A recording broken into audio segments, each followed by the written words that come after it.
Сіздер қайырлы кеш дейміз. Ауыл партиясының тікелей эфиріне қош келдіңіздер. Бүгін сіздермен тікелей байланыстамыз. Біздің бүгінгі сұрақтарымызға Қазақстан Республикасы еліміздің ауыл шаруашылығы министрлігі, мал шаруашылық департаментінің директор орынбасары Қайрат Ботаев мырза. Қайырлы кеш. Бүгінгі тікелей эфиріміздің тақырыбы ауыл мал шаруашылығындағы субсидия. Жалпы осындай сұрақтар тікелей эфир алдында біз осы тақырып аясында оқырмандарымызды көбінесе қызықтыратын сұрақтардың тізімін дайындаймыз. Осындай сұрақтар сізге де әзір. Сіз дайын болса, онда біз сұрағымызды бастайық. Уважаемые друзья, мы напоминаем, что сегодня мы говорим о субсидировании отрасли животноводства. С нами на связи заместитель директора департамента животноводства Министерства сельского хозяйства Қайрат Ботаев. Если у вас есть вопросы по данной теме, пожалуйста, подключайтесь, давайте, мы постараемся максимально ответить в прямом эфире. Так, наш первый вопрос. Мы все знаем сейчас, на данный момент, не только в Казахстане, но и по всему миру свирепствует эпидемия коронавируса. Да? И учитывая нынешнюю ситуацию, связанную с карантином, какие изменения или дополнения могут коснуться по условиям программы субсидирования в животноводстве? Скажите, пожалуйста, об этом. Да, еще раз добрый вечер. Спасибо за вопрос. Учитывая сейчас нынешнюю ситуацию, да, Минсельхозом еще до начала чрезвычайного положения, связанного с коронавирусной инфекцией, мы начали работу по внесению изменений в правила субсидирования. Почти во все отрасли животноводства внесены изменения и дополнения в части увеличения нормативов субсидий, в части критериев к товаропроизводителям. Сейчас, если будут конкретные вопросы по каждой отрасли, можно подробно остановиться. Но изменения есть, да, можно сказать, все. Например, возьмите, пример, не знаю, овцеводство, например, или какой-то пример, чтобы мы могли понять, какие именно ожидаются изменения в связи с нынешним положением. Если, например, взять такую отрасль для нас более родную, традиционную, как овцеводство, то, по предложению бизнеса и учитывая нашу традиционную, то, что мы можем занимаемся давным-давно разведением овец, то в этом году пересмотрены были нормативы субсидий в овцеводстве в сторону увеличения, например, на селекционно-племенную работу с племенным маточным поголовьем был норматив увеличен с 2500 до 4000. Также был увеличен норматив на породное преобразование с товарным маточным поголовьем до 2500, то есть подняли с 1500. Был увеличен норматив на приобретение отечественных племенных овец почти в 2 раза, с 8000 до 15000. Также по предложению бизнеса было включено такое новое направление субсидирования, как субсидирование импортных племенных овец, норматив 30 000 тенге за голову. Также было включено такое направление, как субсидирование импортного именно баранов производителей племенных. Там норматив был установлен в пределах 150 000 тенге на голову. Также был увеличен норматив за субсидирование услуги искусственного осеменения овец в крестьянских, фермерских и других хозяйствах на 500 тенге. И сейчас он составляет в проекте правил 1500 тенге за одну осемененную овцематку. А также мы предусмотрели в проекте правил, если раньше фермер мог претендовать на субсидии за реализацию ягнят или баранчиков только в откормочной площадке, сейчас мы предусмотрели как бы норму, что эти фермеры могут сдавать своих баранчиков и на мясокомбинаты. Там норматив составляет 3000 тенге на голову. Вот такие новшества, да, эти новшества были, как сказать, вот эти изменения очень встречено положительно со стороны именно республиканских палат, именно фермеров самих, ассоциаций овцеводов. Вот сейчас это предусмотрено в проекте правил, данное изменение. Если это говорить про овцеводство, да. Если говорить, да, в проекте правил про овцеводство, ну, если остановиться в мясном скотоводстве, мы там, учитывая задачи, поставленные в госпрограмме,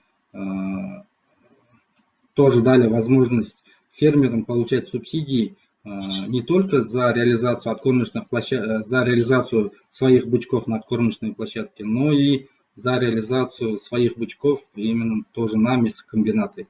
Норматив также остался 200 тенге за килограмм живого веса. То есть, если он будет своего бычка, 200-килограммового бычка живым весом 200 килограмм будет реализовывать на мясокомбинат или на откормочную площадку, норматив 200 тенге, он то есть может претендовать на субсидии в размере 40 тысяч тенге за своего бычка. Это помимо того, что он еще получит субсидии за породное преобразование. Там у нас 10 тысяч тенге на голову. Да. Спасибо. А вообще среди фермеров какие субсидии они более востребованы? Вы делаете, наверное, аналитику, да, анализ? Ну, если так обобщить, да, правило это называется правило субсидий развития племенного животноводства, повышения продуктивности и качества животноводческой продукции. Получателем субсидий являются более, можно сказать, 30 тысяч фермеров по Казахстану. Из них львиная доля, почти 80-85% получают именно фермеры, мелкие, средние фермеры на породное преобразование. Что в овцеводстве, что в мясном скотоводстве. Вот. И, конечно же, среди них есть мясные птицефабрики. У нас в Казахстане порядка 20 мясных птицефабрик, которые получают субсидии за килограмм мяса птицы. Также получают субсидии яичные птицефабрики, их где-то порядка 30. Также получают за произведенный литр молока молочно-товарной фермы от 500 голов, от 400 голов. Сельскохозяйственные кооперативы получают субсидии, которые занимаются заготовкой молока. Получают фермер субсидии за приобретение племенных жеребцов, за приобретение племенных верблюдов. Мороловодческие хозяйства получают за селекционно-племенную работу. Но это только в одном регионе развито, Восточно-Казахстанской области. И пчеловоды также получают субсидии. В отрасли свиноводства также предусмотрены два направления субсидий. Это на приобретение племенных свиней и на селекционную племенную работу с маточным поголовьем свиней. Ну, порядка 30 направлений объединяет данные правила. Получается, по 30 направлениям можно получить помощь. Да. Государства, да? Да. Срок услуги у нас, да, они все субсидии получают через систему, информационную систему субсидирования, которая интегрирована с информационной аналитической системой. Мы ее называем как бы ЯС, это фермеры все знают, все товаропроизводители эту систему знают. И через нее подают заявки, то есть подают заявки через портал электронного правительства, который, соответственно, интегрирован с этой системой. И при соответствии критериям и требованиям правил получают субсидии. И срок 2 дня срок получения субсидий. 2 дня. После того, как документы дают, да. 2 дня рассматривается? Да, 2 дня рассматривается. То есть фермер, если у него есть дома компьютер, если у него есть доступ в интернет, и он зарегистрирован в данной системе, то есть ЯС, заплатив абонентскую плату за пользование ЯС, может подать заявку, не выходя из дома, и при наличии финансов в текущем месяце в управлении сельского хозяйства, которое является рабочим органом данной программы, он через 2 дня при соответствии всем критериям и требованиям правил получит субсидии на свой расчетный счет, указанный в заявке. А какие критерии у вас по отношению к фермерам? То есть и малые, и средние Да. в этой отрасли могут получить? Ну, если подробнее говорить, например, вот, как я сказал, процентов 80-85 получателей субсидий по данной программе являются мелкие и средние хозяйства, крестьянские фермы, которые содержат, можно сказать, беспородное маточное поголовье. Вот. Они могут получить субсидии 10 тысяч тенге на голову одной головы маточного, то есть коровы, только при наличии племенного быка. Там соотношение такое, если у него 25 коров, если он хочет получить 10 тысяч, то есть 250 тысяч тенге, у него должен быть племенной бык в стаде, то есть в хозяйстве. Он, соответственно, этого быка покупает у других хозяйств, которые занимаются именно разведением племенных животных, покупает, соответственно, он получит, во-первых, субсидии за приобретение данного племенного быка, 150 тысяч тенге за голову. Потом он его регистрирует, соответственно, в системе ИСЖ, в системе ЯС и получит 250 тысяч тенге, 25 коров, получит свои субсидии. Чтобы зарегистрироваться в этих системах, да. Это большая система в республиканском уровне, да. Нужны определенные документы. Вот вопрос от зрителя АЗ-77ДБ. Какие документы нужны для ввоза племенных МРС из России? В какое время надо подавать документы на получение субсидий? Если вообще... если он... Если говорить про время, про сроки подачи заявки, там тоже есть, да, определенные сроки подачи. Например, за приобретение племенных животных заявки подаются в течение года. То есть в течение 12 месяцев. Если, например, он сегодня купил, вот 23 апреля 2020 года в России, имеет, потом он завезет, конечно, в Казахстан, он имеет право подать заявку до 23 апреля 2021 года. В течение года, да? Да. А есть ли субсидии, которые... Есть определенный срок. Вот по породным преобразованию, по которому большинство фермеров получают у нас субсидии, там сроки указаны в правилах с 15 апреля по 1 октября. То есть в тот период, когда идет именно случной сезон. Если брать те фермеры или сельхозтоваропроизводители, которые получают субсидии за произведенную продукцию, они подают заявки в течение 6 месяцев с момента получения оплаты за реализованную продукцию. Ну, например, мясные птицефабрики, молочно-товарные фермы, они, которые производят продукцию, они могут в течение 6 месяцев подавать заявки. А со стороны, например, если наши покупают, какие документы со стороны, например, если с России покупают, какие документы со стороны России должны были ставить нашим покупателям, чтобы они могли зарегистрировать скот? Ну, конечно, нужен, да, соответственно, при импорте нужен обязательно это ветеринарный сертификат на данный скот, да, ветеринарный паспорт или сертификат.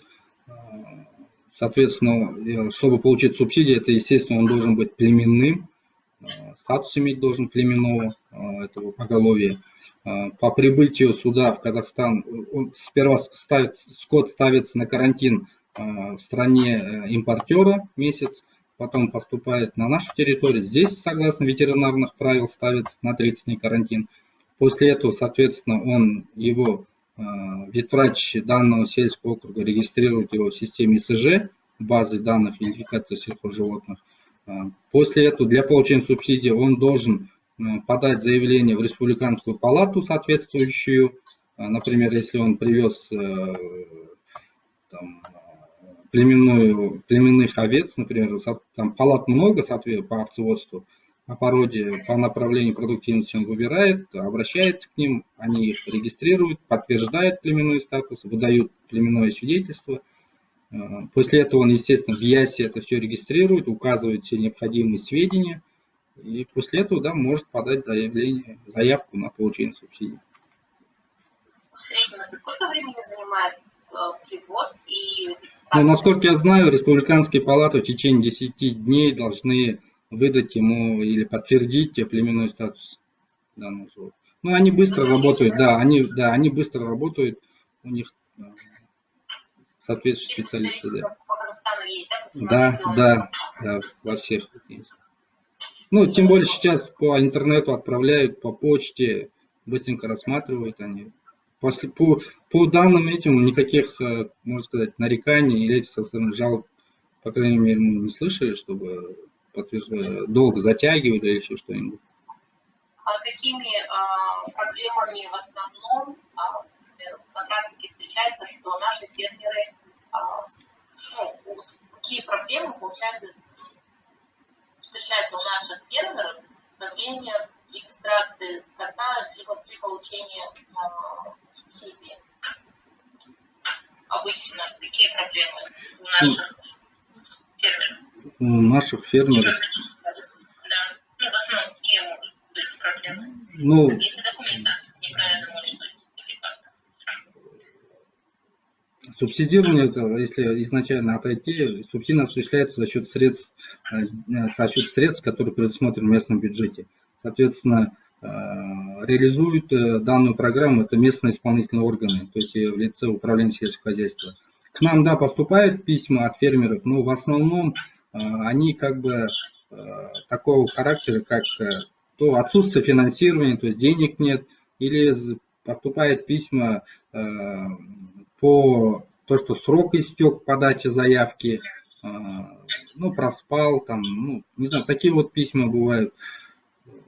В основном по разъяснительного характера даем, но прям таких глобальных проблем в животноводстве именно по правилам субсидирования как бы нет. Многие просят, да, нормативы увеличить, это, конечно, связано с бюджетом. Конечно, если вы готовитесь, уважаемые зрители, если вы хотите взять субсидию, нужно изначально, чтобы вы не начинали, нужно ознакомиться с нормами, с нормативом, и быть готовым к ним и придерживаться, без этого никак. Да. Спасибо. И такой вопрос, жалко, Koşarlaşmalar bu көрмелерімізге айта кетейін, тікелей эфиріміз екі өтеді. Мемлекеттік тіл және орыс тілінде. Осындай сұрақ келесі. Қой шаруашылығы мемлекеттік қолдау осы күндерде тиісті назардан тыс қалып тұрғаны белгілі, дегенмен дәстүрлі және төмен өсімдік құны болып отыр. Қой шаруашылығын субсидиялау бөлігінде қағидаға қандай негізді өзгерістер енгізіледі? Сол жөнінде айтып өтсеңіз. Рахмет сұрақтарыңызға. Жаңа орысша айттым ғой, енді қазақша қайталау жіберейік. Мына қой шаруашылығында біздер қарастырдық, нормативтерді көбейттік. Мына қойлардың асыл тұқымды аналық басына жұмыс жүргізу үшін 4000 теңге көтердік нормативін. Тауарлы қойлардың аналық басына 2500 теңге нормативін көтердік 1500-нан. Сосын отандық асыл тұқымды аналық басын сатып алу үшін көтердік 15000 теңге, 8000 теңге қазір действующий правила бойынша. Сосын екі жаңа бағыт қостық, импортный аналық басына 30000 теңге қойдық, и импортный асыл тұқымды қошқарларына 150 000 теңге әр басына сондай норматив қойды. Сосын қолдан ұрықтандыру бойынша көрсететін қызметтерді субсидиялауға 1500 теңге көбейіп қойдық, 1000 теңге болды. Сондай өзгерістер.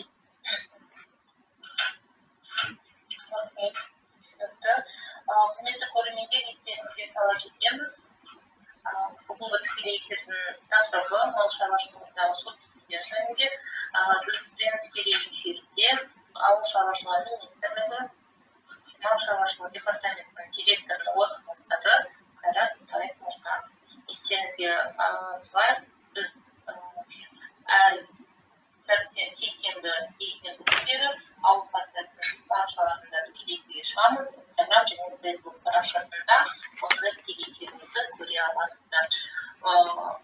Біздің тікелей эфирлеріміз фермерлерді мемлекеттік қолдау жөнінде және ауыл шаруашылығы министрлігінің қазагро холдингі, азық-түлік келісімшарт корпорациясының және ұлттық аграрлық ғылыми білім беру орталығының қолдауымен ауыл партиясы осындай тікелей эфирлерді ұйымдастырып отыр. Сұрақтарыңыз бар болса, қойыңыздар, біз мүмкіндікше жауап беруге тырысамыз. Бүгінгі тақырып мал шаруашылығындағы субсидия жөнінде. Тағы да келесі осындай сұрақ біздің көрермендерді қызықтырады. 2018 жылы сүт дайындау бойынша ауыл шаруашылығы корпоративінің соты дейді. Біз осы тікелей эфирге алдын ала афиша бердік қой, анонс берді. Соған біздің оқырмандарымыздан дәл келген сұрақтар бар. 2018 жылы сүт дайындау бойынша ауыл шаруашылығы корпоративінің құрды дейді. Қазагродан несие алып, сүт тасушы танкер сатып алды. Несиені жабу үшін кететін сүт үшін литріне 10 теңге субсидия аламыз. Корпоративтер үшін нормативті ұлғайту бойынша мәселені ауыл шаруашылығы қарастырып жатыр ма деген сұрақ бар екен оқырманымыздың. Соған жауап берсеңіз. Рахмет сұрағыңызға. Қазіргі уақытта президенттің тапсырмасы сәйкес сүт және сүт өнімдерін импорттың алмастыру мақсатында асыл тұқымды мал шаруашылығын дамыту субсидиялық қағидаларына өзгерістер енгізілуде. Қағидалар жобасы аясында шаруашылықтардың барлық деңгейлеріне сүт өндіру құнын арзандатуды субсидиялау нормативін 10 теңгеге көтеру көзделді. Бұлай айтқанша, ауыл шаруашылық кооперативтері қазіргі таңда 10 теңге алады, заготовка молока 10 теңге. Қазір 20 теңге көтерді көні. Сүтті тауарлы фермалар 50 бастан жоғары, оларға да көтерді 20 теңге шейін, 10 теңгеден. 400 бастан аналық басы болса, олар қазір 20 теңге алып жүр. Қағида жобасында 30 теңге көтерді. Ал үлкен промышленный сүтті тауарлы фермалар 600 бас, имеющие наличие 600 бас сиыр, оларға 45 теңге деп қойдық норматив қазір қағида жобасында. То есть 35 теңгеден 45 теңге көбейттік. Сондай өзгерістер именно сүт бағыты бойынша. Еще тағы қосымша айтып кетейін, сүтті бағыт мал шаруашылығында импортталған аналық мал басына 400 мың теңге норматив қойылды қазір. То есть почти 2 ретке көбейттік, 225 мың теңгеден 400 мың теңге бір басына. Отандық асыл тұқымды мал басын 200 мың теңге көтердік. 150 мың теңге болды отандық асыл тұқымды аналық басы. Сондай өзгерістер қағида жобасында көзделді. Спасибо. У нас такой вопрос от зрителя. Ермаханов Мейрамбек. Түйе шаруашылығына қандай субсидия түрлері бар? Түйе шаруашылығында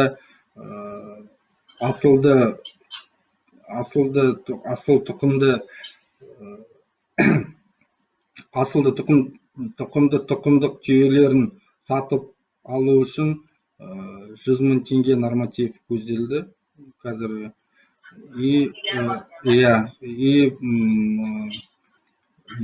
Шубат 1 литр произведенный бір шубатқа елу бес теңге қазіргі таңда. Ол өзгеріссіз қалды.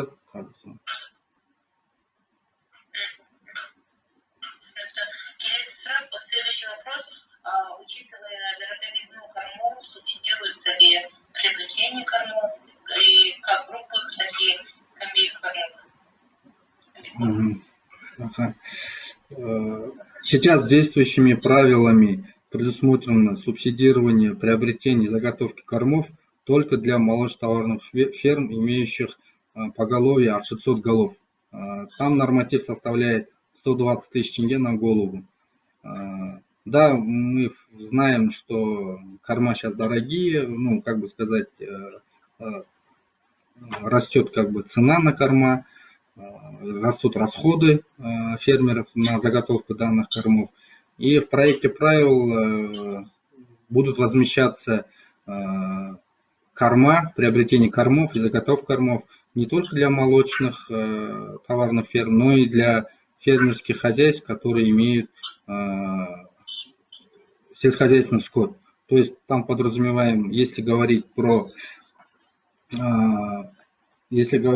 нормативы, там для мясных и молочных коров норматив поставлен 50 тысяч тенге на голову, для заготовки кормов для лошадей, верблюдов 20 тысяч тенге на голову. Вот такие вот сейчас предусматриваются изменения и дополнения в проекте правил. То есть корма будут субсидироваться. Правила сейчас в данный момент находятся на согласовании в государственных органах. Надо согласовать их в 3 государственных органах. Это Министерство цифровизации, Министерство национальной экономики и Министерство финансов. После согласования данными 3 госорганами проект правил поступит уже в Минюст на согласование и далее на регистрацию. Сейчас мы, в связи с тем, что сейчас многие госслужащие находятся на дистанционке, сейчас отрабатывается все по телефону, естественно. Сейчас отрабатывается в рабочем порядке по телефону с исполнителями данных госорганов. Скажите, пожалуйста, как наши фермеры, насколько наши фермеры информированы о субсидиях в вашей отрасли? Какие работы ведутся, чтобы проинформировать наших товаропроизводителей? Ну, я лично думаю, что большинство проинформированы, потому что мы, как Министерство и Национальная палата предпринимателей Атамекен, на их площадке рассматривались данный проект правил. Соответственно, местные исполнительные органы в лице управления сельского хозяйства, они в свою очередь рассматривают и обсуждают на своем уровне со своими фермерами.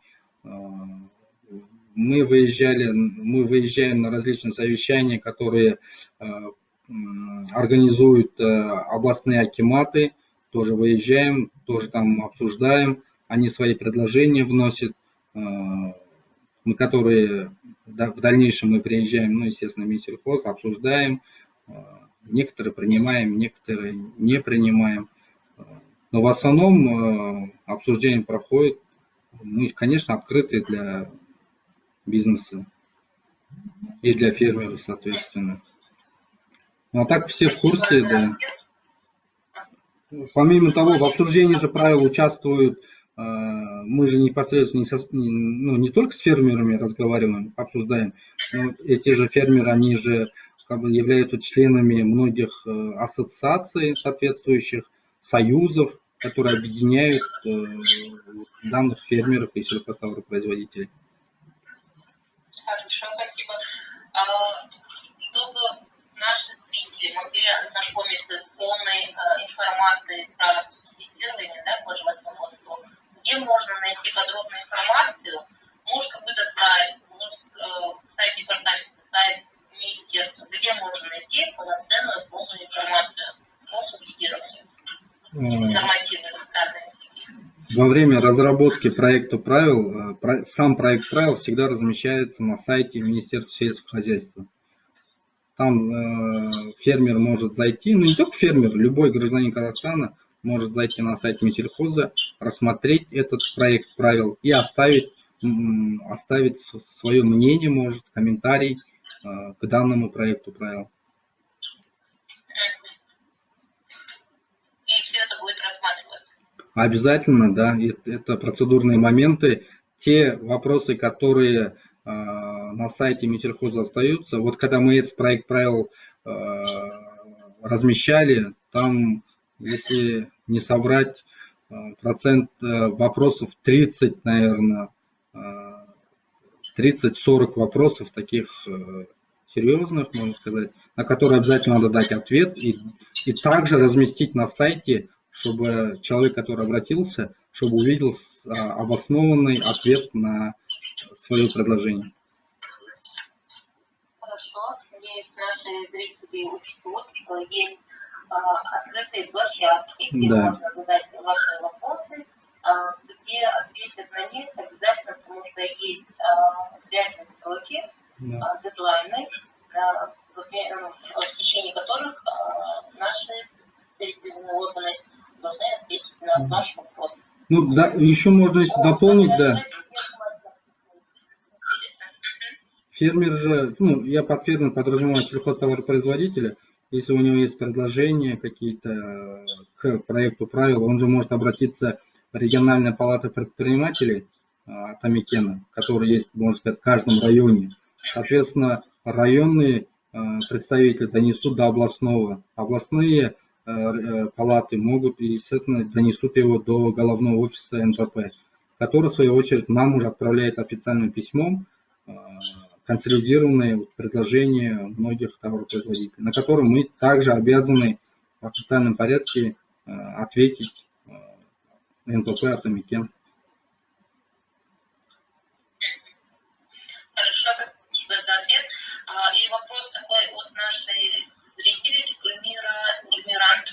Субсидии на корма для всех видов или только племенные? Для всех видов. Для всех видов. Вопросов очень много поступает и с Фейсбука, и с Инстаграма. Сейчас прочитаем с Фейсбука.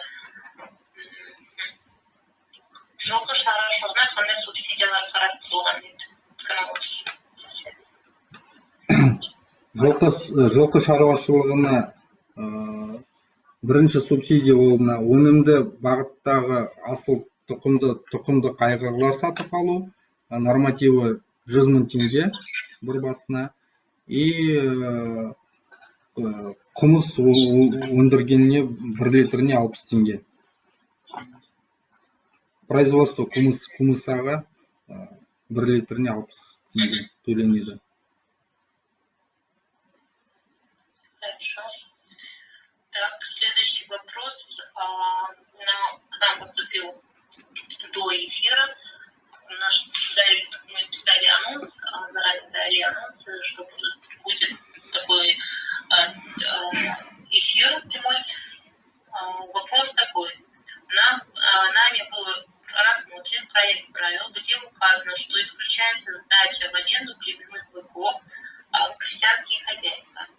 Отмена субсидий за предоставленные в аренду племенных бычков товарные хозяйства касаются не только фермеров, но и сельхозкооперативы. Именно вариант с арендой был эффективным способом по качественному породному преобразованию, где находится львиная доля поголовья. Просьба оставить данный вид субсидий. Ну, коротко отвечу, мы сохранили данный вид субсидий. То есть в проекте, да, в первоначальном виде мы хотели исключить аренду племенных быков в товарные стада, так как данные, как бы сказать, те фермеры, которые получали по данному виду, они племенного быка покупали, получали субсидии за приобретение, потом получали субсидии 100 000 за то, что они его отдают в аренду, и затем осенью после случного сезона они их пускали под нож.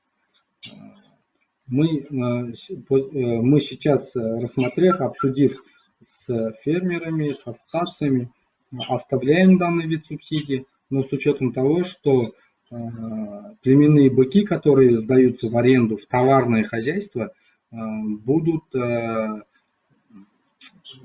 использоваться не менее 2 случных сезонов. То есть он должен 2 года поработать в данном товарном хозяйстве.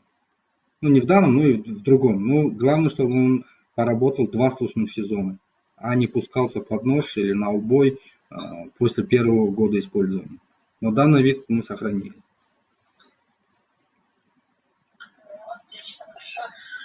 Вопрос в Фейсбуке, поступил такой от Нурсаули Жайнбаева. Почему нет субсидий на восстановление пастбищ? На восстановление пастбищ, но в данных правилах это не предусмотрено. Как бы сказать, не восстановлением пастбища, в инвестиционных правилах инвестиционного субсидирования, это другие правила, где возмещаются затраты инвестора на приобретение техники, оборудования, строительно-монтажных работ.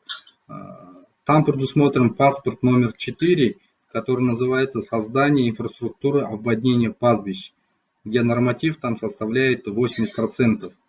То есть, если фермер у себя пробурил скважину или колодец, купил к нему необходимое оборудование, имеется в виду электростанции, там, насос для подъема воды, и подал заявку и прикрепил подтверждающие документы, то государство ему возместит 80% от его вложений. Таким образом, мы как бы... Очень хорошая поддержка, 80%. Да, это очень, да, хороший, да, эффективный инструмент, да.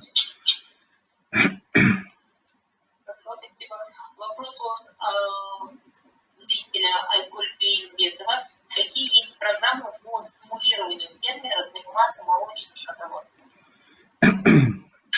В молочном скотоводстве. Если говорить про субсидии конкретно, то я до этого перечислил. Сейчас в действующих правилах мы субсидируем приобретение отечественных племенных телок с нормативом 150 тысяч тенге на голову.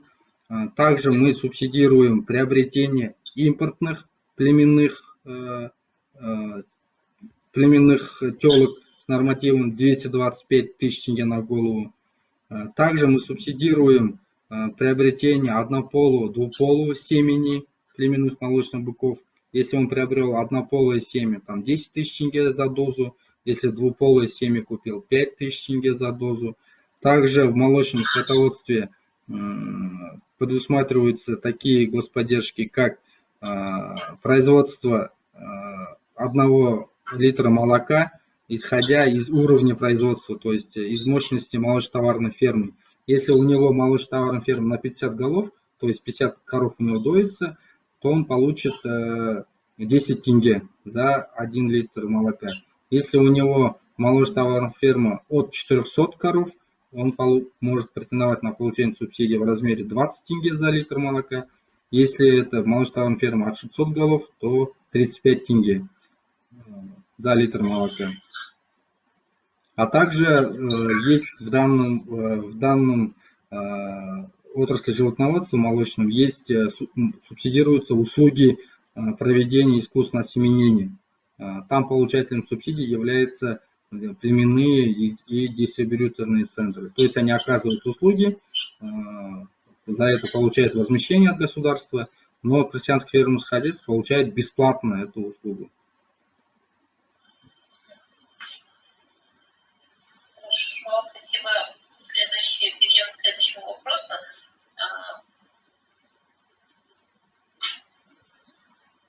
Асыл тұқымға жататын және жатпайтын қойларды, яғни асыл тұқымға жатпайтын қойларға субсидия бөлінеді ме? Не расслышал, не понял. Асыл тұқымды емес қойға алуға субсидия бөлінген бе?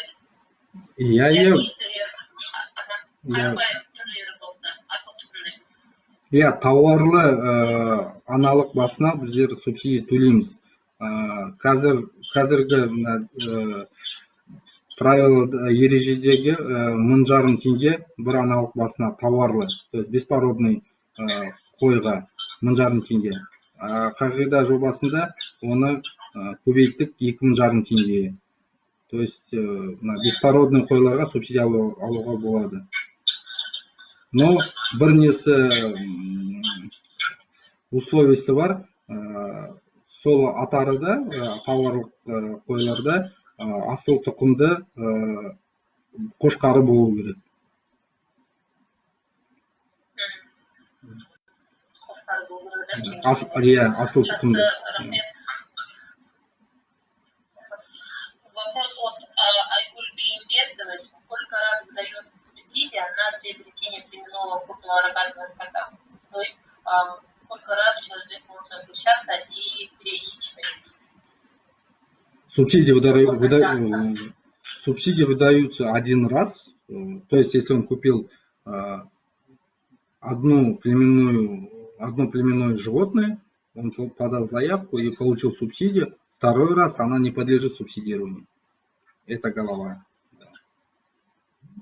Только один раз, да? Да, только один раз. Вопрос, давайте теперь с Инстаграма возьмем. Почему каждый год меняются нормативы субсидий? Как часто у вас меняются нормативы субсидий и с чем это связано? Нормативы так часто не меняются. Последний раз мы нормативы пересматривали в 2018 году. Нормативы меняются, конечно, с учетом реалий, реальной ситуации в стране. Соответственно, если стоимость затрат или стоимость поголовья рыночная продажи растет, соответственно, и нормативы мы увеличиваем, чтобы как-то удешевить стоимость приобретения для наших фермеров. Так часто не меняются, потому что увеличение нормативов или вообще изменение нормативов, это предусматривает, соответственно, расходование бюджета же. Соответственно, мы должны это доказать Министерству финансов. Такие вот изменения. Мы просто так не можем ни увеличивать, ни уменьшать нормативы. Надо ко всему, есть, конечно, экономический расчет, экономическое обоснование. Не все так просто делается. Конечно, да, это... Спасибо.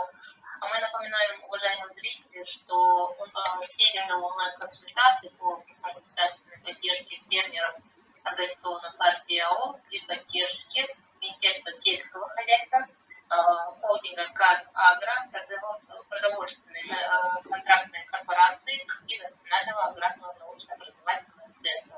Сегодняшняя тема по субсидированию животноводстве, и с нами на связи заместитель директора департамента животноводства Министерства сельского хозяйства Таджар Мутаев. Мы постарались максимально ответить на вопросы зрителей, на вопросы, которые поступили до эфира и во время эфира. Благодарим вас за то, что уделили время. Сейчас находитесь на работе, что в позднее время почему-то. Но нашли время для нас. Спасибо большое. Надеемся, что будут у нас такие дальше с вами эфиры. Я напоминаю, что каждый вторник и четверг на странице партии АО в Инстаграме будут проходить такие онлайн-эфиры по вопросам государственной поддержки фермеров. Так что следите за нашими эфирами, будьте с нами. Не прощаемся, а говорим до следующей встречи. Спасибо еще раз вам за эфир. Вам спасибо за приглашение, что дали возможность как-то вкратце разъяснить, которые сейчас вносят изменения в правила, дополнения. Если это пойдет на пользу, конечно, еще будем вдвойне рады. Вам спасибо, партии. Спасибо. Это уже цель наших эфиров действительно поделиться полезной информацией, можно сказать, с первым